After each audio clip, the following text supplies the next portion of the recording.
Ketika saya berumur 4 tahun, ibu saya dibunuh oleh ayah saya. Setelah itu, ayah saya melampiaskan kemarahan pada saya. Kemudian, persiapkan untuk menjual saya kepada orang bodoh di pabrik elektronik sebagai istri. Nama saya Bai Ningbing. Saya awalnya mengira hidup saya akan berakhir seperti ini. Saat itu saya bertemu Fang Yuan. Dia seperti seberkas cahaya yang menerangi hidup saya.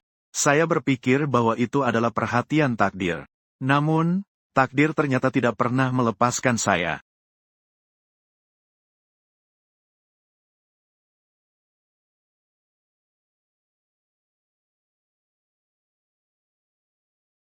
Ketika pertama kali melihat Bai Ningbing, saya melihat dia penuh luka, bersembunyi di sudut sambil menggigil. Saya bisa memberikan apapun untukmu. Bisakah kamu menyelamatkan saya? Membuang rokok di tanah. Apakah kamu melihat saya seperti orang yang suka campur urusan orang lain? Beberapa hari setelah dia pergi dengan wajah murung. Dia datang setiap bulan. Dia semakin parah dipukul. Wajahnya bengkak sehingga tidak bisa dikenali lagi. Kemudian untuk menyelamatkannya, saya benar-benar memberikan segalanya untuknya. Melihat Bai Ningbing untuk pertama kalinya, saya sangat muak. Kami sudah remaja. Bagaimana bisa begitu kurus? Seperti terkena malnutrisi. Belum ada angin saja sudah hampir jatuh. Hal yang paling menyebalkan adalah, dia pemalu dan lemah. Selalu diintimidasi oleh beberapa preman perempuan di sekolah.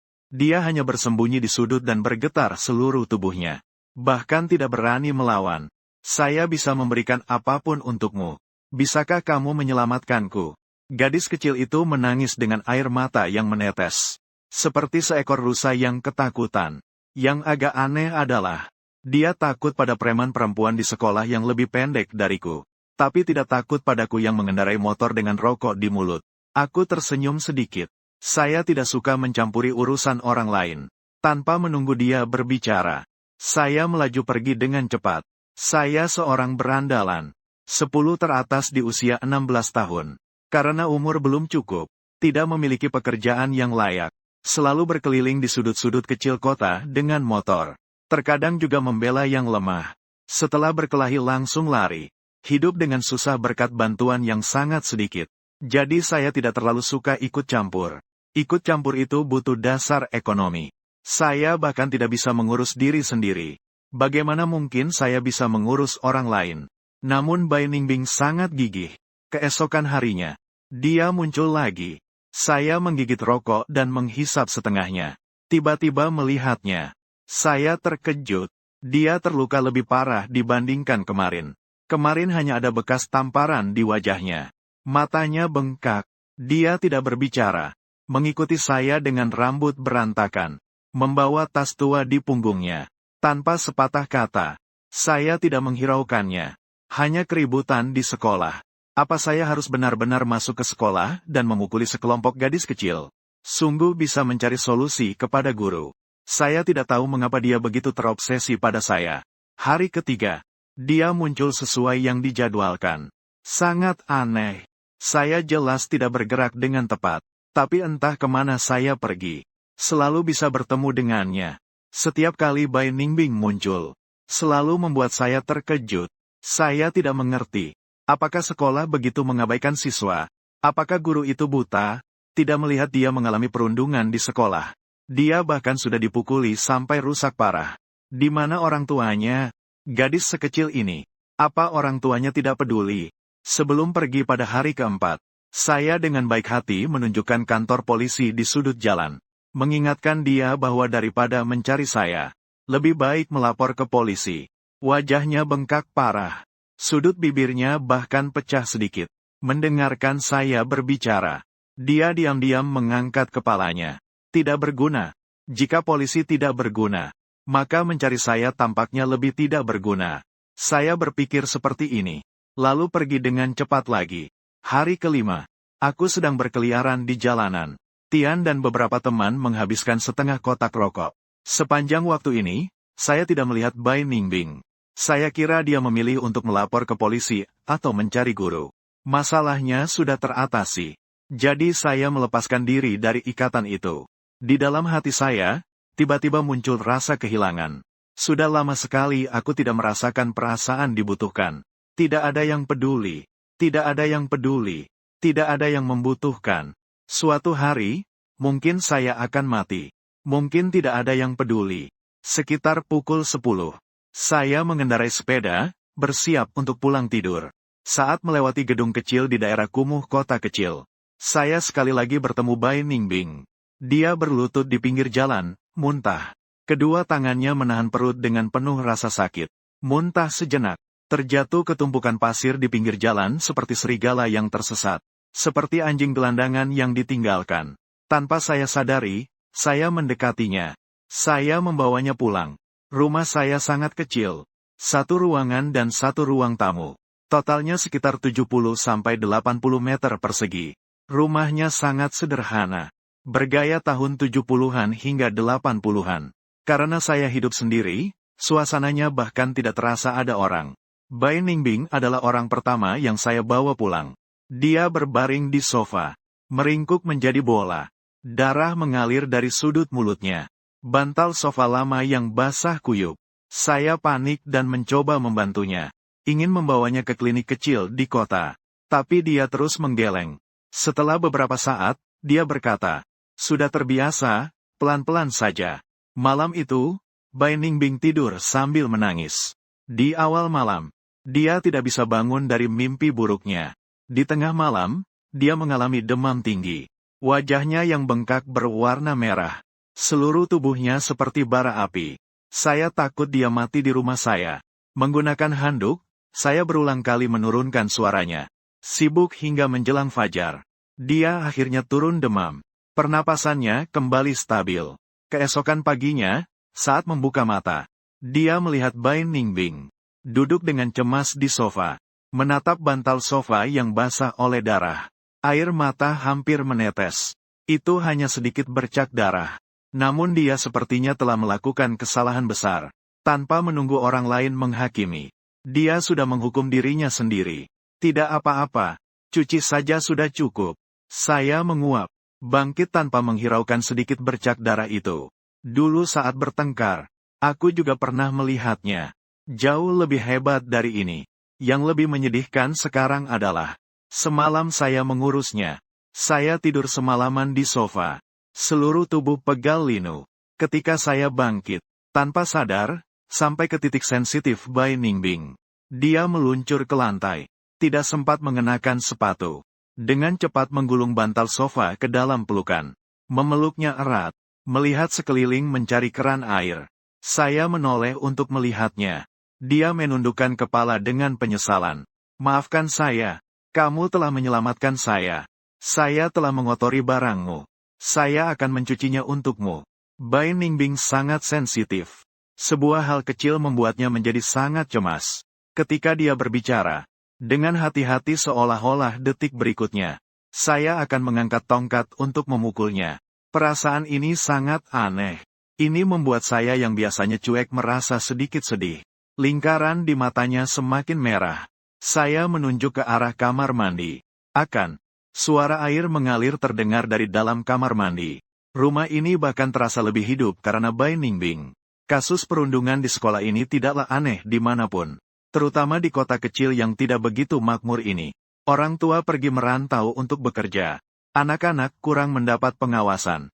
Banyak anak yang membuli orang lain hanya karena mereka yang lemah dan bosan. Karena sifat mereka yang penakut atau tidak memiliki dukungan. Mereka akan terus-menerus menjadi korban dari pihak yang dominan. Dari berbagai bentuk perundungan dan penghinaan. Dan seiring berjalannya waktu, hal itu akan semakin meningkat. Ketika saya bangun, sudah sore. Di dalam rumah tercium aroma masakan nasi. Sebenarnya saya jarang memasak di rumah. Itu karena kemampuan saya tidak baik. Yang kedua, saya malas bergerak. Hal-hal yang bisa asal-asalan. Saya biasanya tidak suka repot-repot. Keterampilan Bai Ningbing cukup baik. Itu hanya sup tahu yang sederhana. Tapi masakannya lengkap dengan warna, aroma, dan rasa. Saya minum 2 mangkuk. Lalu saya beralasan keluar untuk membeli obat.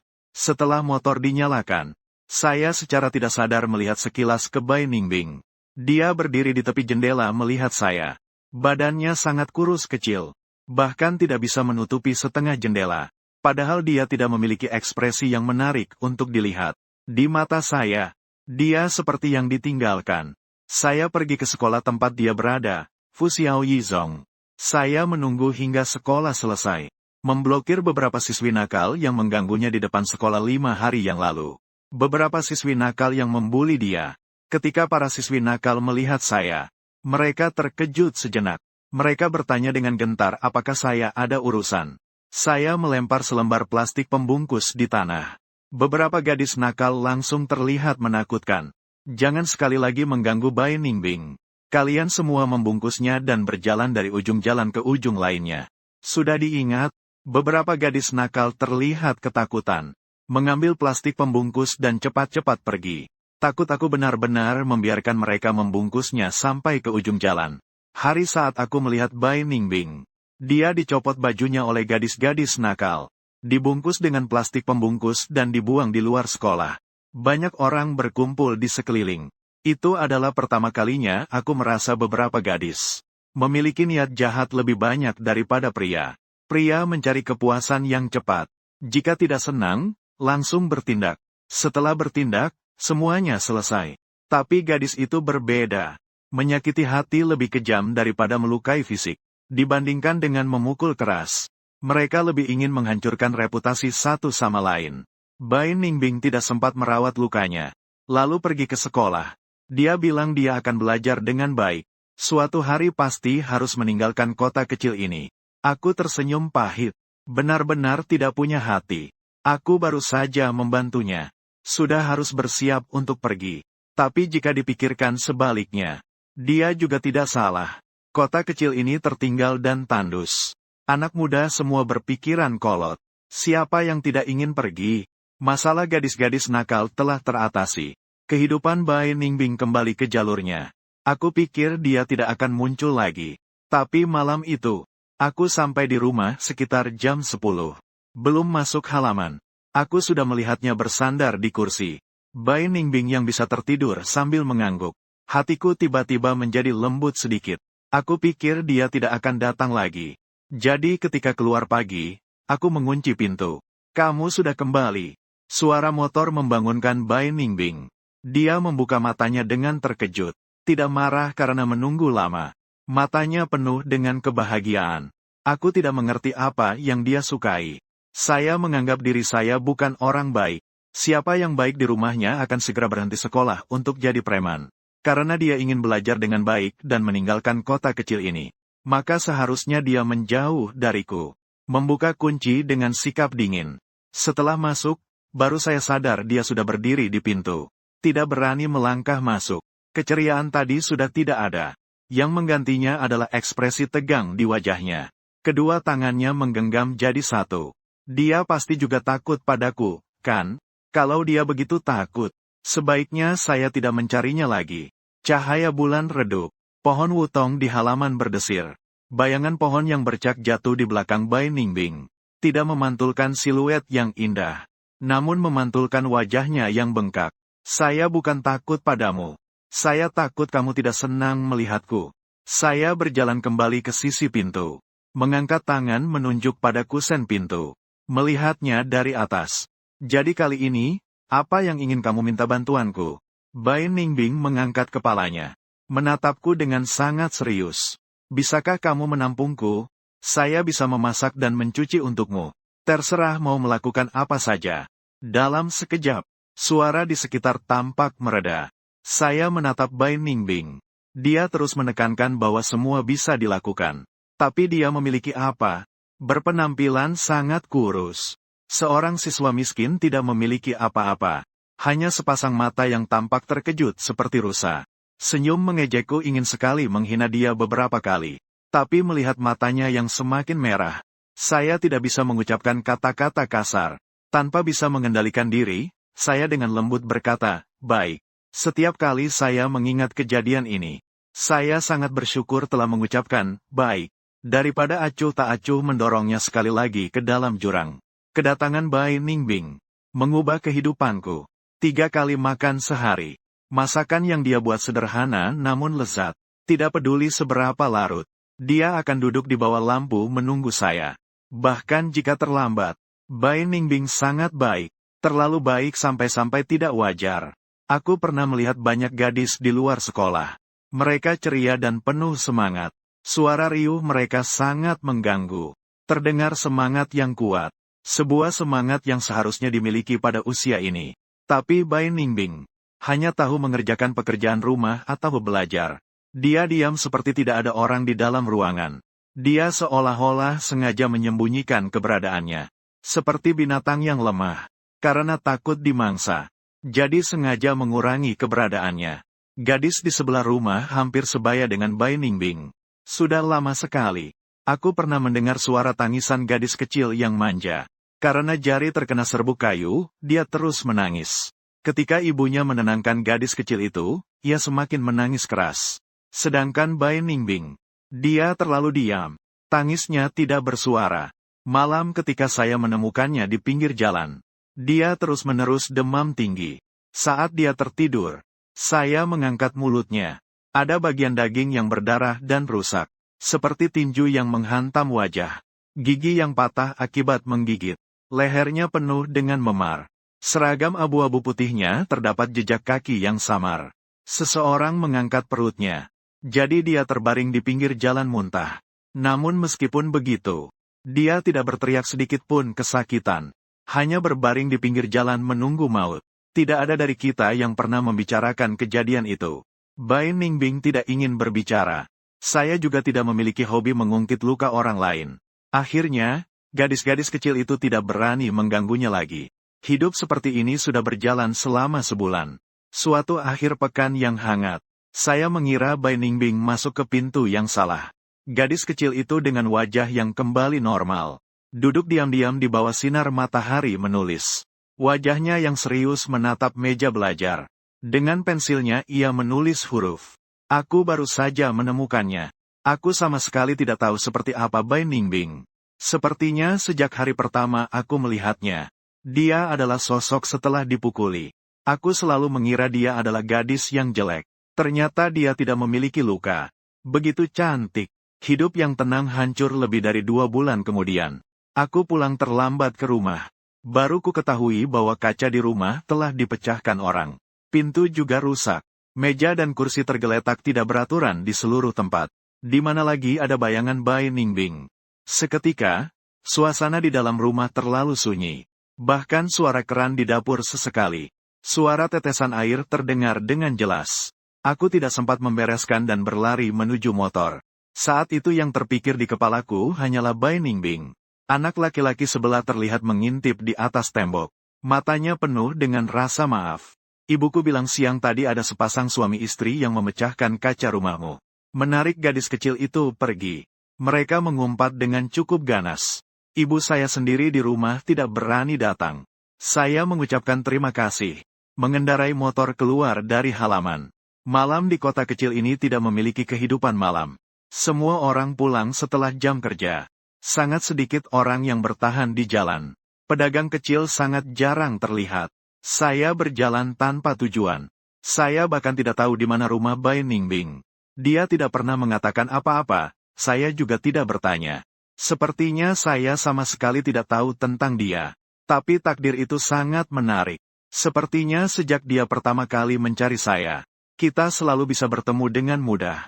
Banyak tahun kemudian, Bai Ningbing berkata, ini adalah penebusan. Ini adalah penebusan yang diberikan oleh Tuhan kepadanya. Jangan berani membicarakan sekolah lagi. Saya akan memukulmu sampai mati. Itu juga untuk kebaikanmu. Apa gunanya sekolah untuk gadis-gadis? Apa gunanya bersekolah? Pada akhirnya, bukankah hanya mencari seseorang untuk dinikahi?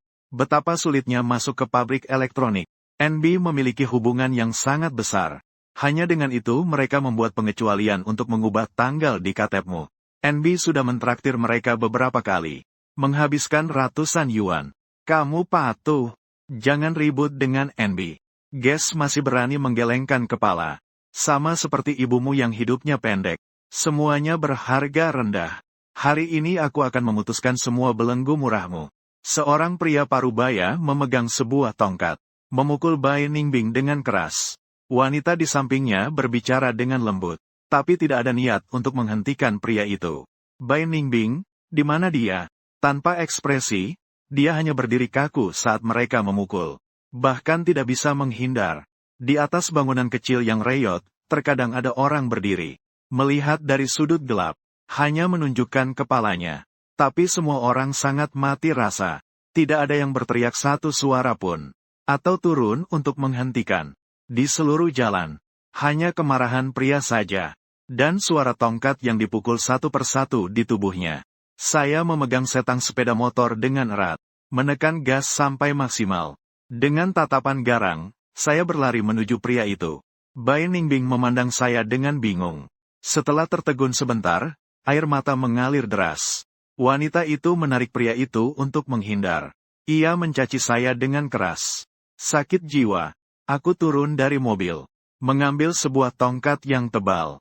Tanpa berpikir, saya langsung memukul. Kecil Zes, kamu mencari masalah. Pria itu menyerang saya dengan tongkat. Wanita itu mencoba menghalangi sambil mencaci saya. Saya lebih lincah daripada pria tua itu. Setelah beberapa lama, dia mulai kalah. Wanita itu beralih dari mencaci menjadi menangis. Berteriak keras bahwa ada pembunuhan. Biarkan orang melapor ke polisi. Sepanjang waktu, Bai Ningbing hanya berdiri tertegun di sana. Seolah-olah dia bodoh. Pagi-pagi kami dibawa kembali ke kantor polisi. Di kantor polisi kota kecil itu hanya ada 2 atau 3 polisi. Ada seorang polisi muda yang mengantuk. Tanyakan padaku mengapa berkelahi. Aku bilang dia merusak rumahku. Polisi mencatat dengan cepat. Mereka bertanya lagi pada pria itu mengapa merusak rumahku. Pria itu memegang kepalanya yang berdarah.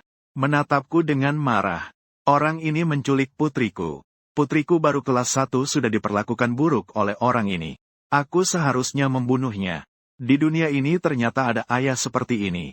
Untuk mengurangi kesalahannya. Bahkan mencemarkan nama baik putrinya dengan mudah. Beberapa polisi menatapku dengan bingung dan berkata, ceritakanlah, mengapa menculik putri orang lain? Bai Ningbing duduk di kursi besi di aula kantor polisi. Lampu yang menyakitkan tepat di atas kepalanya. Tidak ada luka di wajahnya. Namun tubuhnya terus bergetar. Pukulan itu semuanya mengenai tubuhnya. Dia sangat sakit. Seorang wanita berpura-pura sedang bekerja duduk di sampingnya. Tapi terus menahan lengannya. Agar dia tidak berbicara sembarangan. Tatapan matanya terus memperingatkanku. Siapapun tahu bahwa pernyataan Bai Ningbing sangat penting. Berkelahi dan bertindak kasar memiliki sanksi hukum. Jelas orang tuanya tidak ingin mengeluarkan uang ini. Mereka sangat ingin melemparkan tanggung jawab kepada saya. Saya tidak memiliki cara untuk menghasilkan uang. Beberapa ratus rupiah cukup untuk biaya hidup saya dan Bai Ningbing selama sebulan. Jika dulu, saya mungkin akan berjuang dengan alasan yang kuat. Sekalipun aku bikin masalah, takkan ku biarkan denda itu terbayarkan padaku.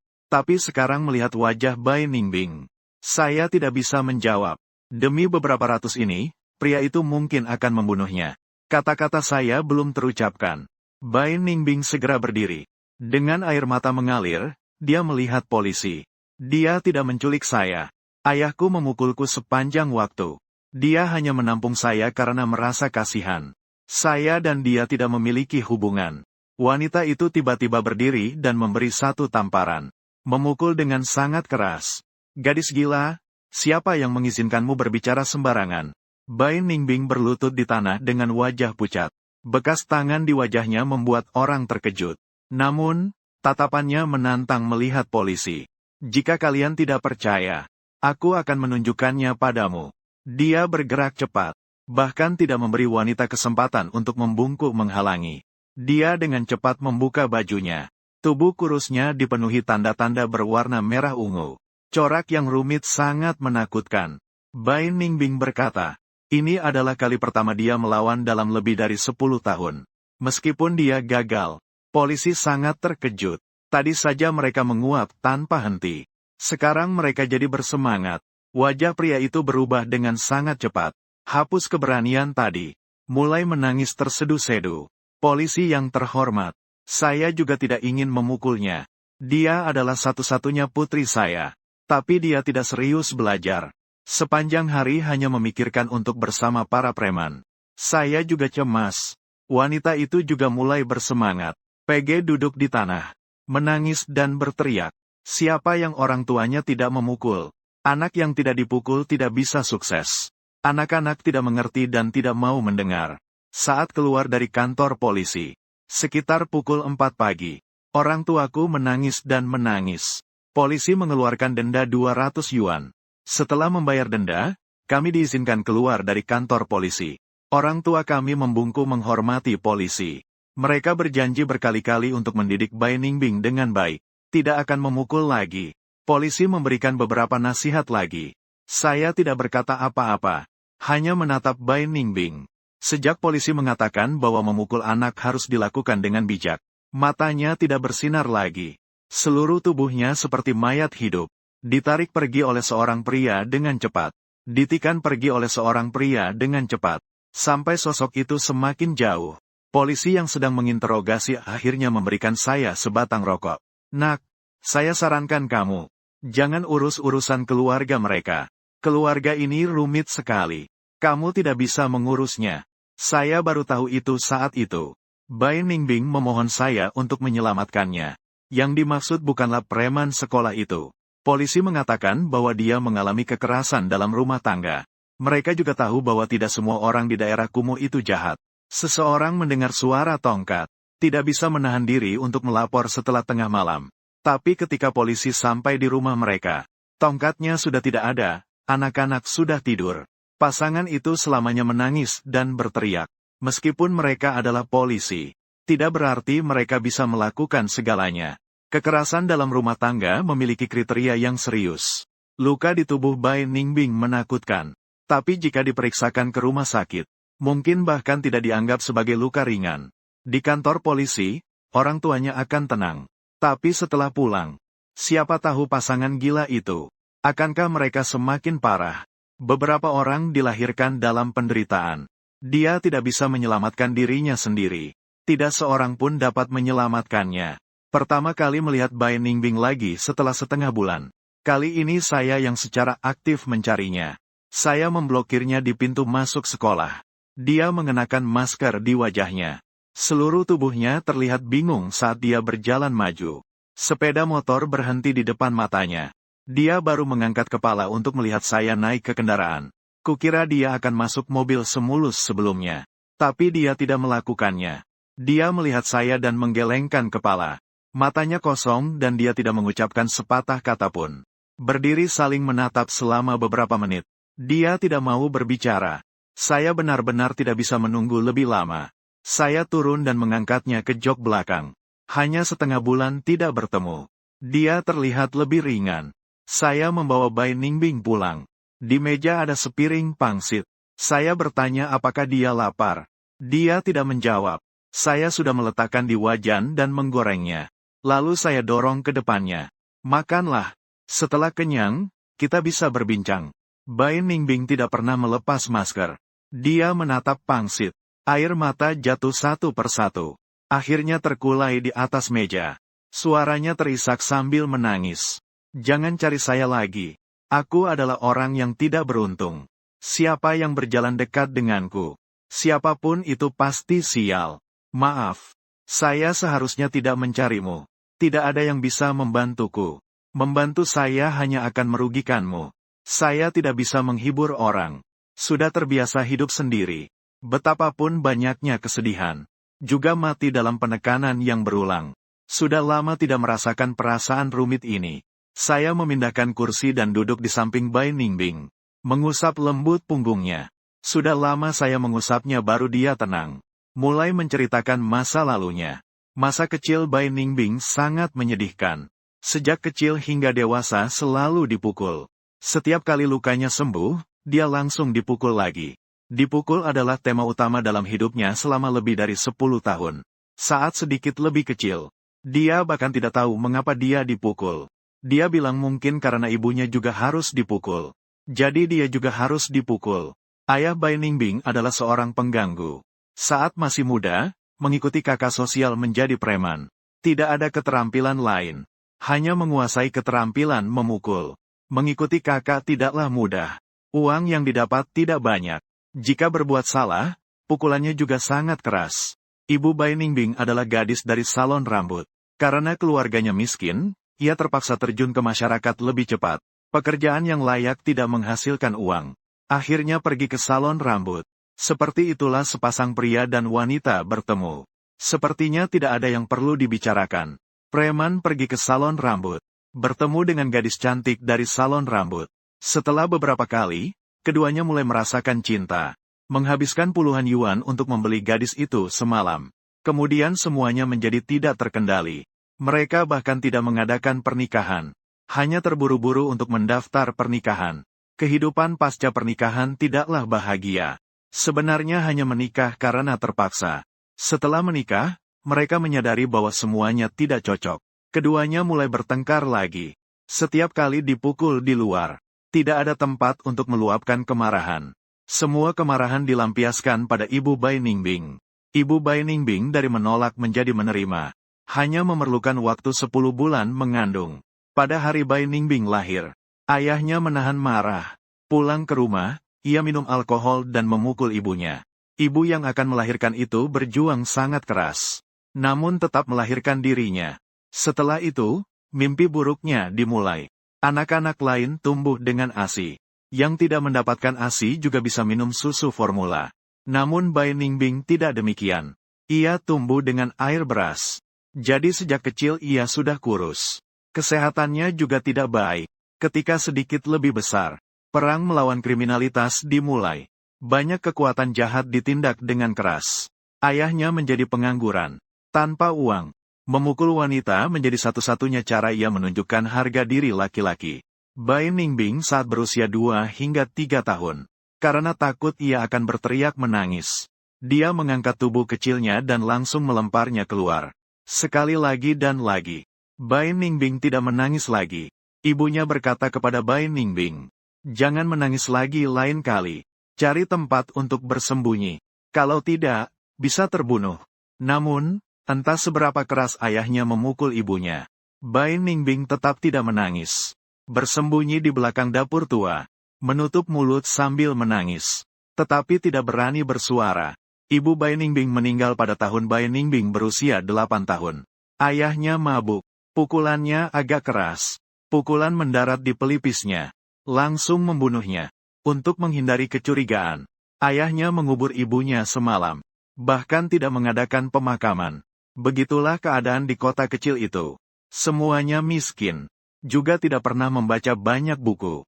Dengan pemikiran lebih baik tidak mencampuri urusan orang lain. Meskipun tahu ada sesuatu yang mencurigakan, tak ada yang berani bertanya lebih jauh. Lagi pula, mereka masih harus hidup di kota ini seumur hidup. Tidak ada yang ingin membuat marah seorang gila. Setelah Ibu Bai Ningbing meninggal, luapan emosi ini menimpanya. Sekolah harus membayar uang sekolah.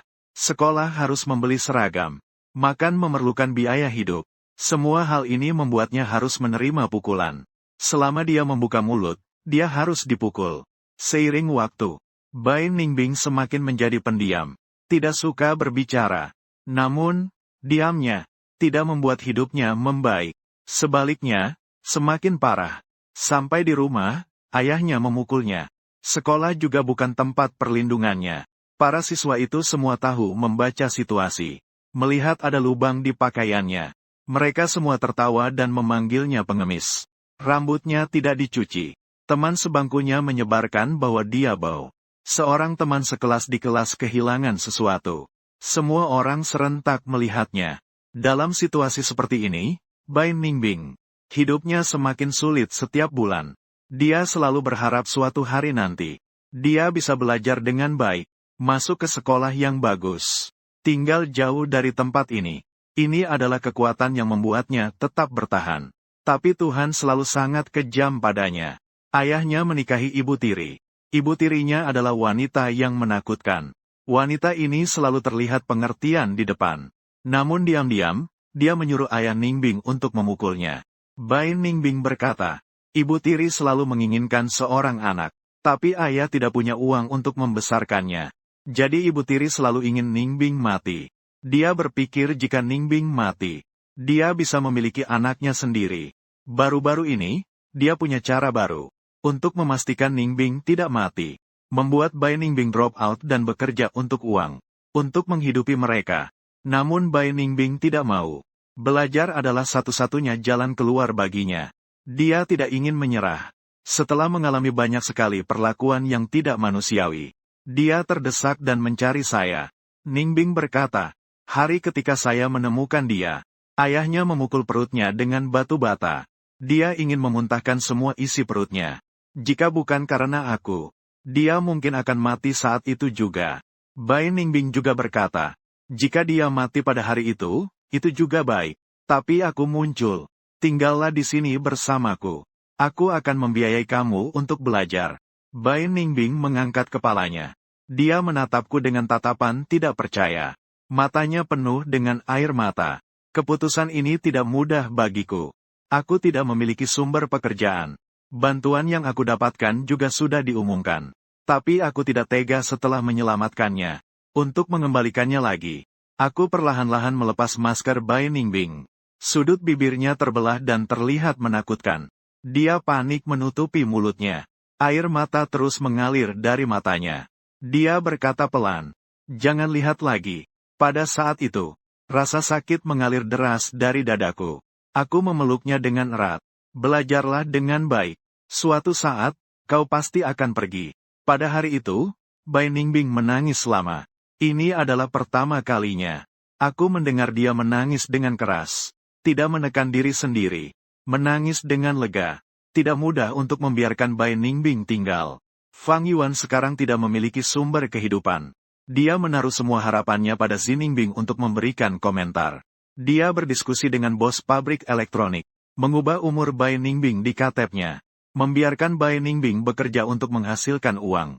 Menunggu Bai Ningbing sedikit lebih besar. Lalu menikah dengan anak bodoh bos pabrik elektronik. Pemilik pabrik elektronik akan memberikan Xi Dayong sejumlah mahar yang cukup menggiurkan. Bagi Xi Dayong, melanjutkan sekolah adalah beban bagi Bai Ningbing. Menjualnya untuk membayar utangnya. Sungguh merupakan solusi permanen. Hari ke-10 Bai Ningbing tinggal di rumahku. Fang Yuan datang dengan batang besi. Dia adalah orang bodoh. Kebetulan Bai Ningbing tidak ada di rumah karena sekolah. Beberapa hari ini, untuk menunggu Bai Dayong, dia menunggu di rumah bersama beberapa saudaranya. Hanya menunggu dia datang. Bai Dayong sangat terobsesi dengan judi. Selalu berharap bisa bangkit dalam semalam. Jadi ia menghabiskan waktu siang dan malam di kasino. Beberapa hari yang lalu, dia mungkin terus berjudi. Jadi dia tidak menyadari Bai Ningbing tidak ada di rumah. Kini uangnya sudah habis. Baru sekarang dia teringat tentang menjual putrinya. Sekitar jam 1 siang, saya mendengar suara berisik di halaman. Dia membuka pintu sambil terus-menerus mengutuk ZZ. Saya dan saudara-saudara saya saling memandang. Memegang tongkat, kami bersiap di sekitar pintu. Bai Dayong telah minum alkohol. Berjalan sempoyongan. Dia memukul kaca yang baru saya pasang dengan tongkat. Sekali lagi, ia menggeser motor saya. Sambil berjalan ia terus memukul. Menghasilkan suara yang sangat keras. Sampai dia masuk ke dalam rumah. Saya dan saudara-saudara saya menyerbu dengan cepat. Serangan tinju dan tendangan. Bai Dayong berteriak. Saya menahan lehernya dengan tongkat. Memberitahunya bahwa hari ini saya akan membunuhnya jika perlu. Semua itu adalah pembelaan yang sah. Semua orang bisa bersaksi. Apalagi saya masih di bawah umur. Xi Dayong sudah minum terlalu banyak. Tapi dia bukan orang bodoh. Dia memang sudah lama bekerja sebagai preman. Dia tahu bahwa anak muda sangat menjunjung tinggi kesetiaan. Orang semakin tua semakin takut mati. Jangan harap aku memberimu uang. Dia akan tinggal di sini mulai sekarang. Sejak saat itu, saya yang akan membayar uang sekolahnya. Tidak perlu kamu urus lagi. Tapi kamu juga tidak boleh punya niat jahat terhadapnya. Jika sekali lagi, aku pasti akan membunuhmu. Xi Dayong mengalah. Kami benar-benar serius. Dia takut mati. Untuk mendapatkan uang untuk menghidupi Bai Ningbing. Akhirnya saya memanfaatkan koneksi. Mengubah tanggal di KTP. Cara ini saya pelajari dari Xi Dayong. Setelah itu, saya mencari pekerjaan sebagai mekanik. Karena suka mobil, jadi saya juga paham sedikit. Melakukannya terasa sangat nyaman. Gaji 4.000 per bulan. Berhemat sedikit. Cukup untuk membiayai Bai Ningbing sekolah. Bai Ningbing sangat jarang mengeluarkan uang. Selain membayar uang sekolah, sebagian besar tidak ada pengeluaran lainnya. Mereka menertawakan dia yang tidak membeli pakaian. Setiap hari mengenakan sepatu seragam. Setiap tahun hanya satu pasang. Warnanya sudah berubah. Bulan pertama menerima gaji. Aku membelikan Bai Ningbing pakaian baru dan sepasang sepatu. Bai Ningbing tersenyum seperti anak kecil sambil memegang pakaian. Itu adalah pertama kalinya aku melihatnya. Senyumnya sangat cantik, seperti bunga yang baru mekar, malu dan menawan. Ketika kelas 2 SMP, prestasi Bai Ningbing sudah dari posisi terbawah naik ke 50 besar. Sungguh sebuah kebangkitan yang luar biasa. Hari dia menerima penghargaannya, aku memberikannya. Bai Ningbing memelukku untuk pertama kalinya. Hari itu aku baru saja selesai memperbaiki mobil dan pulang. Seluruh tubuhku kotor. Namun dia tanpa ragu melompat ke pelukanku. Aku merasakan kebahagiaan untuk pertama kalinya. Hari saat Bai Ningbing kembali sebagai siswa kelas 3 SMP. Aku pergi ke toko kue untuk memesan kue berbentuk babi kecil. Semoga kamu makan dengan kenyang setiap kali di masa depan. Gemuk seperti babi kecil. Bahagia dan damai. Lampu di dalam ruangan dimatikan. Hanya menyalakan satu lilin. Cahaya lilin sangat redup. Saya tidak bisa melihat ekspresi Bai Ningbing di seberang. Dia sepertinya sudah menangis lagi. Terima kasih. Saya mengangkat tangan dan mengelus rambut Bai Ningbing. Dia selalu begitu aneh, mengerti dan patuh. Setiap bulan memberinya uang saku. Dia selalu menghemat lebih dari setengahnya. Atau belikan saya baju. Kalau begitu, belikan aku alat pelindung. Dia jarang berbicara. Yang paling sering dia katakan adalah saya tidak ingin menjadi bebanmu. Nilai ujian tengah tahunnya Bai Ningbing cukup bagus. Masuk ke salah satu sekolah menengah atas unggulan di kota. Biaya sekolah agak mahal. Dan juga ada tambahan biaya untuk akomodasi. Sejak saat itu, Bai Ningbing jadi semakin tidak suka berbicara. Dia berpikir sejenak dan kemudian berkata padaku, Fang Yuan, saya memikirkannya selama beberapa hari. SMA dimanapun sama saja. Selama saya mau belajar dengan giat, GK juga akan mendapatkan nilai baik. Tidak harus masuk SMA unggulan. Dia berkata begitu sambil berjongkok di samping mobil. Saya merunduk di bawah mobil untuk memperbaiki mobil.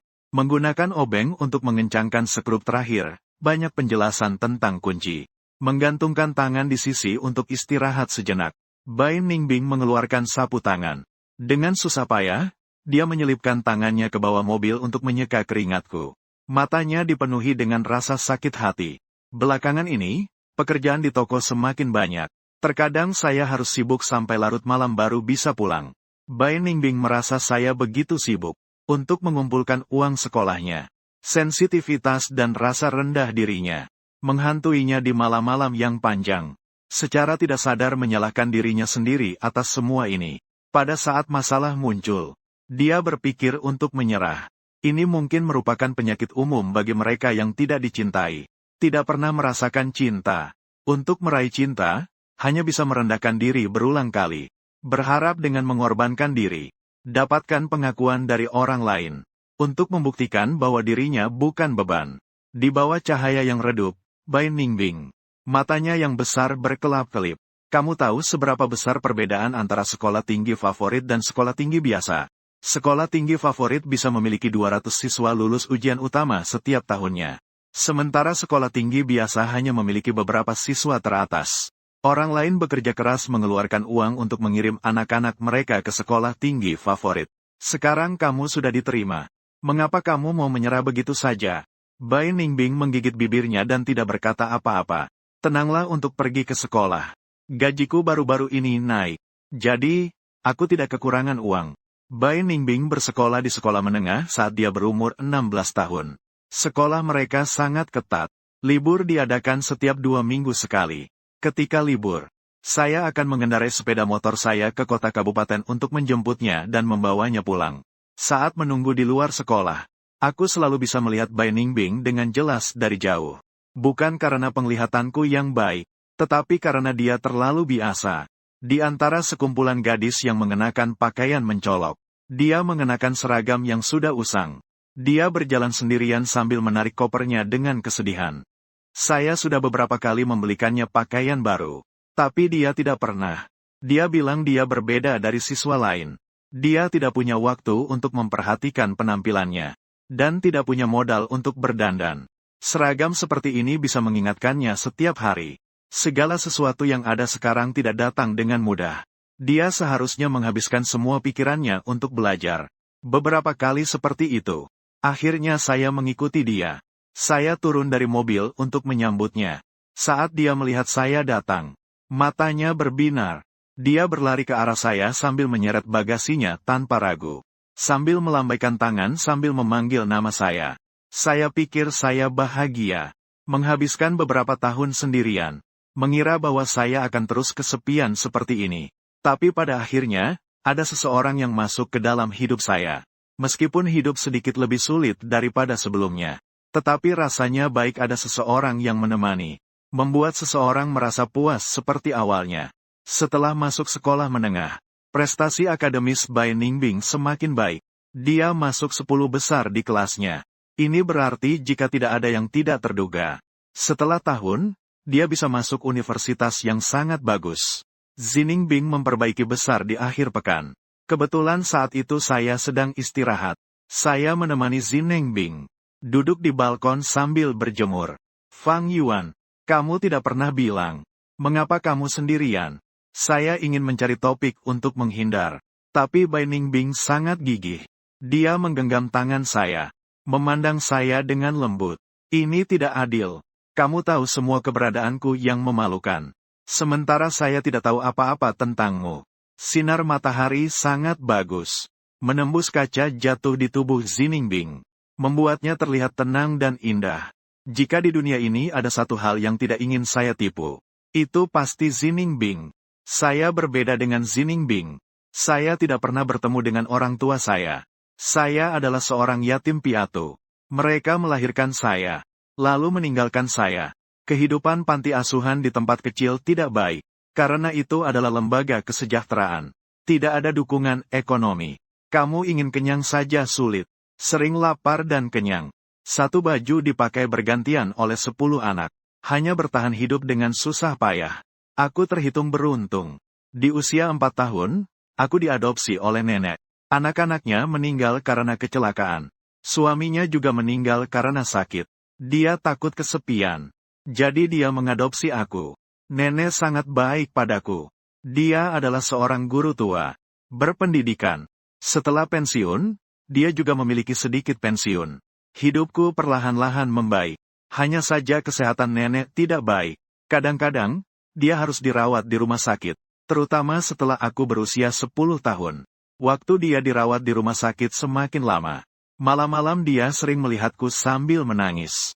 Dia khawatir setelah meninggal, aku akan dikembalikan ke panti asuhan. Nenek berkata, pertama kali melihatku di panti asuhan, aku mengenakan kaos yang besar. Baju tersebut penuh dengan lubang di depan dan belakang. Bagian bawah baju sangat kotor. Karena sering tidak kenyang. Kurus seperti kulit membungkus tulang. Tetapi matanya memandangnya dengan penuh harap. Meskipun dia hanya seorang anak berusia 4 tahun. Dia tetap tahu untuk meninggalkan tempat itu. Mungkin dia akan mendapatkan penyelamatan. Jadi dia sangat berharap ada seseorang yang dapat membawanya pergi. Dia tidak bisa mengekspresikannya. Dia hanya bisa memandangnya dengan penuh rasa tidak berdaya. Dia merasa sangat sedih di dalam hati. Untukku, nenek sudah berusaha keras untuk berobat berkali-kali. Dia sudah terlihat tidak bisa bertahan lagi. Dia berhasil bertahan hidup berkat kemauan yang kuat. Nenek berkata, Xiao Yuan, nenek akan tetap bertahan sampai kau dewasa agar bisa pergi dengan tenang. Aku percaya itu. Nenek adalah segalanya bagiku. Bagaimana aku bisa tidak percaya pada kata-katanya? Tapi dia mengatakan hal ini. Namun dia sudah membuat wasiat lebih awal. Rumah di kota kabupaten adalah milik Unit. Setelah meninggal, itu akan diambil kembali. Dia juga memiliki satu rumah di kota kecil. Dia tidak memiliki sanak saudara. Dia menuliskan namaku sebagai penerima manfaat dalam wasiatnya. Masih ada satu buku tabungan. Dia berhemat selama bertahun-tahun. Telah menabung beberapa puluh ribu yuan. Dia bilang itu seharusnya cukup untuk saya menyelesaikan kuliah. Biaya kuliah sudah ada. Tapi masih ada biaya hidup. Nenek kembali merasa cemas. Dia entah dari mana mendengar bahwa karena tugas bisa mendapatkan sejumlah uang bantuan. Sekolah memanggil kembali guru tua untuk mengajar. Dia mencabut oksigen, duduk di kursi roda dan pergi lagi. Nenek adalah orang yang sangat serius. Mengajar selama sebulan. Sehari 7-8 jam. Dia menghadapi tubuhnya yang hampir roboh. Tetap bertahan. Sampai hari terakhir. Dia baru merasa tenang dan meninggal di luar kelas. Sekolah mengirim orang. Mengantarkan beberapa puluh ribu yuan. Itu adalah uang bantuan untuk nenek. Orang-orang dari sekolah berkata, Pak Ji mengabdikan hidupnya untuk pendidikan. Susah payah ingin mendapatkan keuntungan sekali. Tetap saja dibayar dengan nyawa. Setelah nenek meninggal, lembaga kesejahteraan setempat datang menghampiri. Saya masih di bawah umur. Mereka ingin mengirim saya kembali ke panti asuhan. Saya melarikan diri semalaman. Saya tidak ingin kembali ke tempat itu. Untungnya, ada sebuah rumah di kota yang nenekku tinggalkan untukku. Karena saya cukup tinggi dan tampak dewasa, tidak ada yang peduli dengan usia saya. Hanya saja saya tidak bisa kembali bersekolah. Saya membeli sebuah sepeda motor. Setiap hari saya berkeliling di sekitar sekolah dengan sepeda motor. Terhadap sekolah, dalam hati saya penuh kerinduan. Saya merasa tidak nyaman dengan panti asuhan. Ketika dua hal tidak dapat seimbang, saya memilih untuk menyerah. Bertemu dengan Zining Bing. Bukankah itu juga mewujudkan impian saya? Saya bukan orang yang suka campur tangan. Hidup saya sudah cukup sulit. Jadi sulit untuk memikirkan memberi untuk orang lain. Namun, hidup itu sangat ajaib. Nenek hadir saat saya membutuhkan pertolongan. Seperti cahaya yang menerangi hidup saya. Setelah berulang kali, saya akhirnya juga menjadi cahaya. Menerangi Zining Bing. Zining Bing tiba-tiba melompat ke pelukan saya. Berbaring di bahuku. Menggesekkan dagunya ke pakaianku dan berkata pelan. Apakah kamu masih ingat ketika aku bilang asal kamu menyelamatkanku? Aku bisa memberimu apa saja. Aku mengangguk pelan dan menepuk punggungnya dengan lembut. Fang Yuan, tunggu aku sebentar. Tunggu sampai aku masuk universitas. Aku akan membawamu pergi bersamaku. Sampai lulus, aku akan menikahimu. Suara burung terdengar dari luar jendela. Suara mereka ramai dan bising. Namun, itu sangat hidup. Aku menoleh dan melihat keluar jendela. Melihat nenek tersenyum dan melambaikan tangan padaku. Semakin menjauh. Hubunganku dengan Bai Ningbing mengalami perubahan yang halus. Setiap kali aku pulang, dia akan dengan gembira melompat ke pelukanku. Di rumah, dia juga suka memelukku. Dengan GK semakin dekat, Bai Ningbing telah memberitahuku lebih dari sekali. Dia bisa membawaku pergi bersamanya kapan saja. Kehidupan baru kita segera dimulai. Aku tersenyum sambil mengelus rambutnya. Memberitahunya, selama beberapa tahun ini, aku juga telah menabung beberapa uang. Setelah pergi ke tempat baru, aku akan membuka bengkel mobil sendiri. Kita akan semakin baik. Aku bahkan sudah menghubungi orang untuk menjual rumah. Nenek sudah pergi. Aku juga sudah dewasa. Tidak perlu lagi mengikat diriku di tempat ini. Hidupku akhirnya memiliki hak untuk memilih sendiri. Ketika kita mengira kehidupan yang indah sudah di depan mata, Bai Dayong muncul lagi. Dia kalah banyak uang. Tidak hanya uangnya yang hilang. Istrinya juga dia jual. Tapi itu masih tidak cukup. Dia juga berutang sejumlah besar uang judi. Dia kembali teringat pada Zining Bing. Bai Dayong mengamuk di sekolah. Dia menjadi gila di sekolah. Menarik rambut Zining Bing. Setiap kali dia memukulnya ke lantai dan menghina. Dia lahir dari bus. Sama tidak berperasaan dan tidak setia seperti bus. Memfitnahnya bahwa dia sudah menikah dengan SZ. Menerima mahar tetapi merasa jijik pada SZ dan diam-diam kabur. Tahun-tahun sekolah menengah. Kepribadian Zining Bing sudah banyak berubah. Lingkungan baru, teman-teman baru. Tidak ada yang tahu tentang masa lalunya. Dia berprestasi bagus. Semua orang baik padanya. Tapi kebaikan itu hanyalah sebuah tampilan. Ketika tampilan ini hancur, sifat manusia yang sebenarnya tetap tak bisa ditolerir. Setelah Bai Dayong membuat keributan, ia diusir oleh petugas keamanan. Zining Bing ditinggalkan. Dia duduk di tanah dengan ketakutan. Melihat semua orang menunjuk dan mengomentari dia. Bahkan seorang teman laki-laki yang dulunya baik bertanya padanya dengan niat buruk. Apakah dia sudah tidur dengan SZ sebelumnya?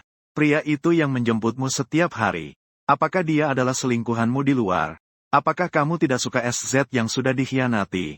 Ada juga teman perempuan yang tidak dikenalnya tiba-tiba berdiri dan berkata, telah lama menyadari bahwa hubungan Ziningbing dan saya tidak normal. Sehari-hari, berpelukan dengan Lolo. Itu terlihat seperti selingkuhan dari luar. Siapa tahu, mungkin saya yang berhubungan dengan Ziningbing. Atau saya dan Ziningbing bekerja sama untuk menipu SZ. Ziningbing tidak bisa membantah. Dia memang tidak bisa berbicara. Bertahun-tahun mengalami kekerasan dalam rumah tangga telah merenggut kehormatannya. Namun, rasa percaya dirinya yang dibangun dalam waktu singkat tidaklah kuat. Dengan munculnya Bai Dayong, semuanya dengan mudah hancur. Bai Dayong adalah seorang gila. Bahkan saat ditarik keluar gedung oleh petugas keamanan, dia terus memaki. Dia berkata bahwa Ibu Ziningbing adalah seorang pencuci rambut. Siapa saja bisa memilikinya. Mungkin Bai Ningbing sebenarnya bukan putrinya. Dia telah membesarkan putri orang lain selama bertahun-tahun. Dia sudah sangat sial seumur hidupnya. Mengutuk Ziningbing untuk mati. Mengatakan bahwa Ziningbing adalah bencana. Telah merusak hidupnya selamanya. Kata-kata kasar yang menyakitkan itu dipublikasikan di depan umum di siang bolong. Mereka tanpa belas kasihan membenci Ziningbing. Mengatakan bahwa semua pelajaran yang dia baca sudah sia-sia. Tidak tahu berterima kasih. Perempuan yang tidak setia. Seberapa banyak pun dia belajar, dia tetap saja orang yang gagal. Saya pergi menjemput Ziningbing saat itu. Itu 2 minggu kemudian. Sepeda motor parkir di luar sekolah. Banyak orang yang melihat ke arahku. Saya tidak menyadari sesuatu yang tidak beres. Hanya fokus mencari Bai Ningbing. Dia tampaknya semakin kurus. Mengenakan baju lengan pendek dan membawa koper besar. Dalam 2 minggu lagi kami akan berangkat. Sudah saatnya untuk mengemas barang. Saya tersenyum mendekat dan mengambil koper. Lihat aku. Ziningbing tersenyum. Dia tersenyum sangat bahagia. Dengan emosi seperti terbebas dari beban. Ada apa? Ziningbing menggeleng. Di bawah tatapan orang-orang. Dia duduk di kursi belakang. Mengulurkan tangan memeluk saya. Seluruh wajahnya menempel di punggung saya. Fang Yuan, kita segera bisa pergi. Iya. 2 minggu kemudian. GK liburan 2 bulan. Kita akan segera pergi. Bai Ningbing berkata, ingin makan hotpot. Dia selalu takut pedas. Tapi hari itu dia memesan hotpot yang paling pedas. Makan sampai bibirnya bengkak. Saya menuangkan air untuknya 1 gelas demi 1 gelas. Dia bilang pedas adalah rasa sakit. Itu bisa membuat orang ketagihan. Dia bilang suka pedas itu sama dengan suka menyiksa diri. Dulu dia merasa hidup sendiri sudah cukup menyedihkan. Jadi dia tidak pernah makan pedas. Hari ini setelah makan baru dia tahu. Menyiksa diri itu membuat orang ketagihan. Kata-kata itu terdengar aneh. Saya tidak mengerti. Sambil berpikir dia banyak belajar. Apa yang dia katakan selalu ada benarnya. Lalu dia tersenyum dan berkata, senang, datang lagi lain kali. Bai Ningbing tersenyum. Tidak setuju juga tidak menolak. Malamnya pulang ke rumah. Ziningbing. Setelah mandi, dia merangkak ke dalam selimutku. Dia selalu sangat percaya padaku. Tapi aku sudah 20 tahun. Aku menghela napas. Menyentuh rambutnya. Masih menjaga jarak darinya. Ziningbing tiba-tiba membuka mulut. Suaranya datar. Apakah kamu jijik padaku? Aku menggeleng dan mendekat sedikit kepadanya. Bagaimana aku bisa jijik padamu? Di hatiku. Kamu adalah gadis terbaik. Kita harus bersama seumur hidup. Tapi aku bukan gadis terbaik. Ibu saya adalah seorang penata rambut. Ayah saya adalah seorang penjudi. Anak yang dilahirkan oleh pasangan ini. Bagaimana bisa menjadi gadis baik? Saya pikir, Ziningbing merasa canggung di dekat kampung halamannya. Segera akan pergi. Justru mulai berpikir yang aneh-aneh. Tanpa berkata-kata, dia memeluknya. Jangan bicara sembarangan. Itu bukan salahmu. Semuanya sudah berlalu. Kita segera bisa pergi. Setelah sampai di tempat baru, kita bisa memulai kembali. Tidak ada lagi yang tahu tentang hal itu. Masa depan kita akan bahagia. Ziningbing memeluk semakin erat. Saya juga membalasnya dengan lembut. Jadi tidak pernah menyadari. Di kegelapan, matanya tampak hampa. Jika saya menundukkan kepala dan melihat, mungkin saya akan menemukan bahwa matanya tidak bersinar lagi. Zhou Hui kembali ke sekolah di sore hari. Ziningbing kembali ke penampilan lamanya yang cerah. Dia mengenakan pakaian dengan panik. Kaos bercorak kotak yang saya belikan untuknya sebelumnya. Rambut panjangnya terurai di bahunya. Sangat bersih dan indah. Sumber palsu. Uang saku yang diberikan terlalu banyak. Masih tersisa 2 minggu. Uang di kartu makan sudah cukup. Simpan di sini saja. Nanti akan bayar uang sekolah. Saya secara alami menerima kartu itu.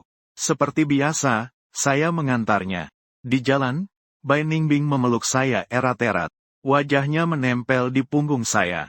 Cuacanya sangat panas. Samar-samar aku merasakan sedikit kelembapan di punggungku. Saya mengendarai sepeda selama lebih dari setengah jam sampai ke sekolah. Banyak siswa membawa koper kembali ke kampus. Biasanya pada waktu ini, Bai Ningbing selalu sangat ingin pulang. Dia ingin berbagi makanan dengan teman sekamarnya. Jika sudah dingin, rasanya tidak enak. Jadi dia berjalan lebih cepat. Tapi hari ini dia tampak tidak terburu-buru. Dia menatap saya dengan enggan. Beberapa kali dia melompat ke pelukan saya dan berkata, dia sangat khawatir. Ingin segera pergi dari sini.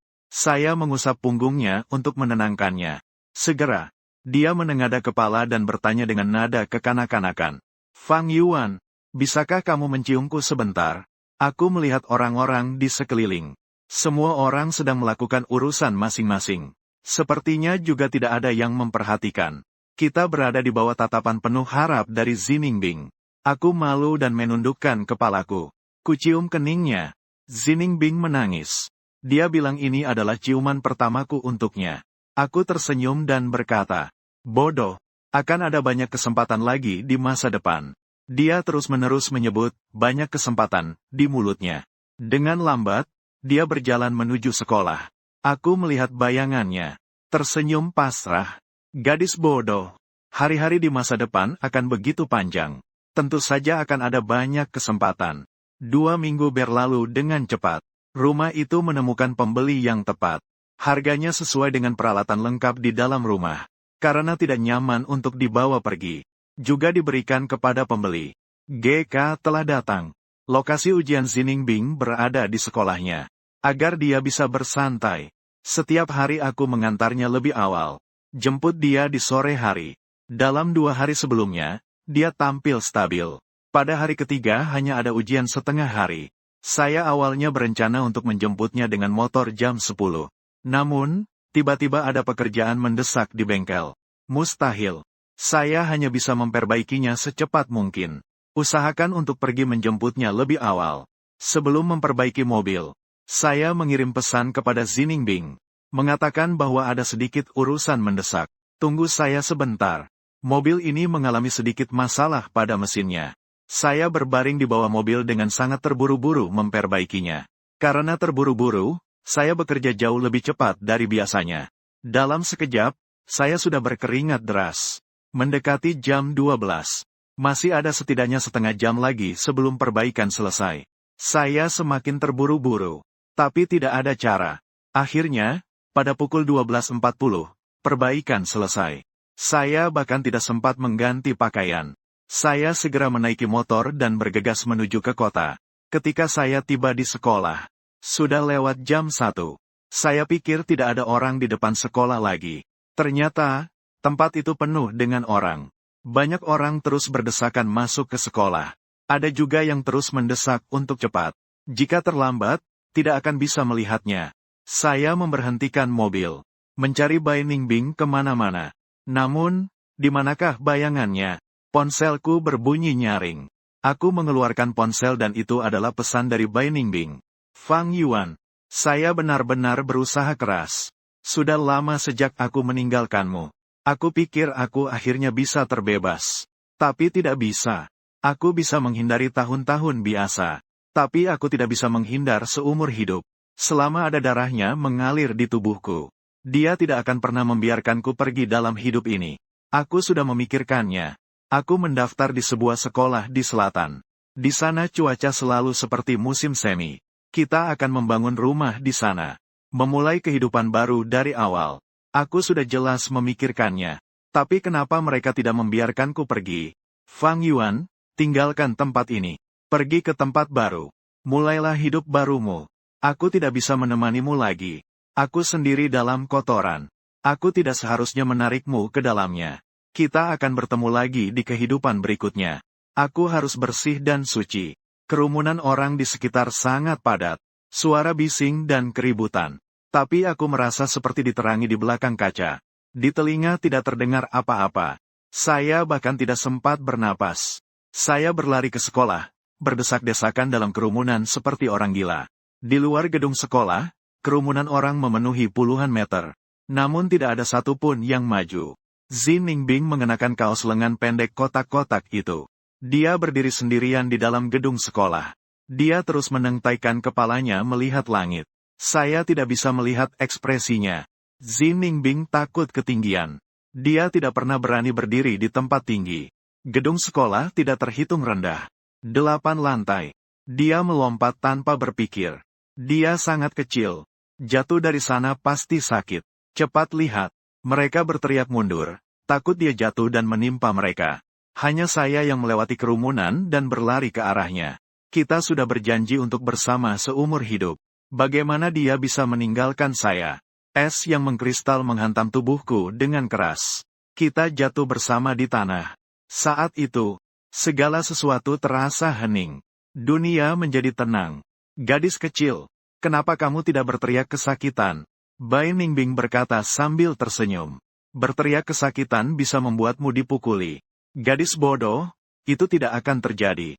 Jika kamu sakit lagi, beritahu aku. Aku tidak akan memukulmu. Aku hanya akan merasa sakit melihatmu. Teks utama telah selesai. Fang Yuan mengingatkanmu. Selanjutnya adalah waktu cerita tambahan. Pertama kali aku bertemu Fang Yuan. Dialah yang mengusir seorang preman yang mengganggu. Jelas dia tidak terlihat seperti orang baik. Tapi aku merasa dia sebenarnya tidak jahat. Faktanya, dia benar-benar tidak jahat. Beberapa tahun bersama Fang Yuan adalah waktu paling indah dalam hidupku. Dia mencintaiku dengan canggung dan penuh usaha. Dia dengan hati-hati menjaga perasaanku yang sensitif dan rendah diri. Jelas dia juga seseorang yang membutuhkan penebusan. Namun, dia lebih dulu mengubah dirinya menjadi cahaya yang menghangatkan diriku. Aku pernah membayangkan masa depan kita. Banyak tahun kemudian, kita memulai hidup baru di sebuah kota yang asing. Menikah dan memiliki anak. Memiliki seorang anak yang lucu. Fang Yuan pasti akan sangat mencintai anak kita, kan? Dia akan menjadi ayah yang baik, memberikan saya dan anak-anak sebuah rumah yang hangat. Tapi mimpi pada akhirnya tetap mimpi. Saatnya sudah tiba untuk bangun. Zi Dayong muncul. Saya telah membayangkan adegan kemunculannya berkali-kali. Jika di banyak tahun yang akan datang, saya sudah lebih besar dengan lebih banyak pilihan. Apakah saya bisa menghadapi dengan tenang? Tapi dia justru muncul pada saat yang sangat tidak tepat. Muncul saat saya tidak memiliki pilihan. Juga saat saya tidak berdaya untuk menghadapi. Kata-kata penghinaan itu seperti duri-duri. Menyakitkan menusuk dalam hati saya. Saya masih begitu rapuh. Tidak mampu menerima serangan. Memikirkan kata-kata hinaan ini. Suatu hari nanti juga akan dibawa kepada Fang Yuan. Dibawa kepada anak-anak kita. Saya pun tidak memiliki kekuatan untuk melanjutkan. Bai Dayong memukul saya dengan keras. Kepala saya terbentur ke tanah dan berdengung. Saya bahkan berharap dia akan membunuh saya begitu saja. Saya benar-benar lelah. Tapi setiap kali dia tidak membunuh saya. Karena saya masih berguna. Dia menerima mas kawin dari pemilik pabrik elektronik. Menunggu untuk mengirimku kepada SZ. Memegang uang untuk menikmati hidup. Kata-katanya yang jahat selalu terdengar di telingaku. Zin Ningbing, asalkan kau hidup, kau bisa berlari sampai ke ujung langit. Aku juga bisa menemukanmu. Kau hanya bisa menikahi SZ itu. Aku tidak akan membiarkan diriku dipermalukan. Tidak bisa membayar utang berarti mati. Kau tidak membiarkan aku merasa senang. Aku akan membunuh wajah kecil itu terlebih dahulu. Toh, semuanya pada akhirnya mati. Mengambil beberapa lagi tidak merugikanku. Aku dengar demi membiayai sekolahmu. Wajah kecil itu bekerja dari pagi hingga malam. Bai Ningbing, apakah kau rela membiarkannya mati di hadapanmu? Kau sama seperti Nem, sama-sama jahat. Tidak rela? Ya, mati saja sudah cukup. Bagaimana bisa rela menimpakan beban kepada mereka? Sejak tinggal di sekolah, Fang Yuan memberikanku uang saku 1.000 yuan setiap bulan. Dia menghemat uangnya sendiri. Menghabiskan uang bahkan sampai 1 sen. Aku awalnya berpikir punya sedikit uang. Nanti ketika aku pergi ke kota baru, dapat hidup lebih baik. Kini tidak terpakai. Saya menyimpan semua uang ke dalam kartu. Sedikit lebih dari 20.000 tidak banyak. Saya berutang terlalu banyak kepada Fang Yuan. Tidak bisa dibayar kembali seumur hidup ini. Biar dibayar kembali di kehidupan selanjutnya. Setelah GK berakhir, Zidayong datang ke sekolah dengan Z mengenakan pakaian yang kotor. Dengan mulut terbuka menunjuk saya dan berteriak, "Istri." Semua teman sekelas melihat saya. Zidayong mendorong dia dengan kuat ke depan saya. "Z, kamu sudah menemukan istri. Kenapa tidak segera membawanya pulang? Supaya dia tidak kabur nanti. Lihat saja kemana kamu bisa menemukan istri secantik ini." Meskipun Z bodoh, dia masih bisa mengerti kata-kata. Dia berpegangan erat pada saya. Pelukannya membuat tulang saya sakit. Dia mencium wajah saya. Teman-teman sekelas tertawa terbahak-bahak. SZ tertawa bersama mereka. Saat itu, hati saya terasa mati. Saat Zidayong tidak memperhatikan, saya mendorong SZ dan berbalik lari ke atas. Saya berjalan menuju jalur penyelamatan. Dengan cepat naik ke atap. Matahari bersinar terik. Matahari tergantung tinggi di atas kepala. Aku menarik napas dalam-dalam. Tubuh dan jiwa terasa lebih santai dari sebelumnya. Aku mengangkat kedua tangan. Memeluk matahari. Jatuh dari atap. Fang Yuan mengenakan pakaian kotor. Berlari keluar dari kerumunan. Dia masih memiliki minyak di wajahnya. Namun di mataku, dia adalah orang yang paling cantik di dunia ini. Semua orang mundur. Hanya dia yang berlari ke depan. Aku melompat dari atap. Meloncat ke pelukan kekasihku. Padahal aku yang awalnya mengatakan ingin memberikan segalanya. Namun akhirnya, dia yang terlebih dahulu memberikan segalanya. Fang Yuan adalah seorang SZ. Aku bilang ingin selalu bersamanya. Lihat aku pergi. Dia pun tidak sabar untuk pergi bersamaku.